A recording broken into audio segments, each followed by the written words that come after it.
तो आपको देखिए, कई बार हमने मैथ्स सर बहुत बार पढ़ लिया, जब टीचर पढ़ाता है तो समझ में आ जाता है, लेकिन बाद में भूल जाते हैं। तो ये क्यों होती है समस्या?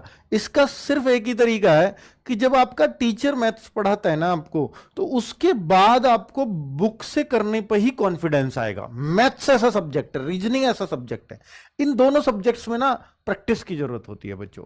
तो इसके साथ आपको मैथ्स के साथ विशेषकर मैं कह रहा हूं कि आपको साथ में बुक से जरूर करना चाहिए।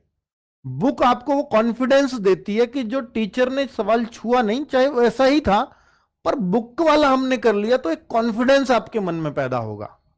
और उसके जैसे अगर साइड बाय साइड कुछ और सवाल हो जाएंगे, तो जो मैथ्स का कॉन्फिडेंस आएगा ना, वो बुक करने से आएगा हमेशा। केवल क्लास के क्वेश्चन करने से या क्लास करने से कॉन्फिडेंस मैथ्स में कभी नहीं आ पाएगा।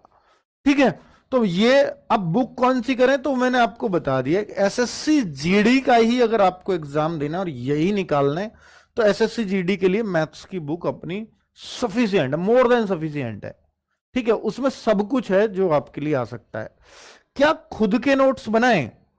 बहुत सारे बच्चे क्लास में पूछते हैं, सर हम अपने नोट्स बनाएं या हम नोट्स से पढ़ें? बच्चे, जब नोट्स तो हम आपको प्रोवाइड कराएंगे, चाहे आप बनाओ या मत बनाओ, हर क्लास के नोट्स आपको दिए जाएंगे।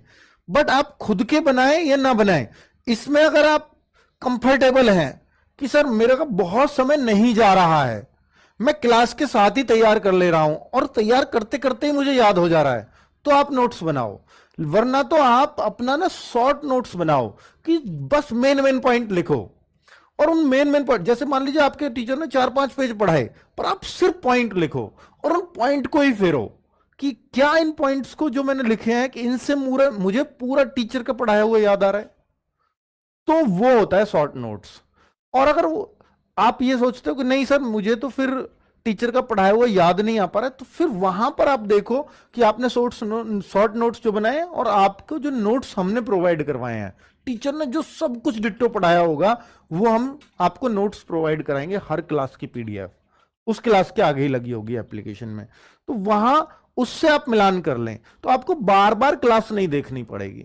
ठीक है, और बार बार देखनी भी नहीं चाहिए क्लास को। आप कोशिश करो कि मुझे एक ही बार देखनी पड़े।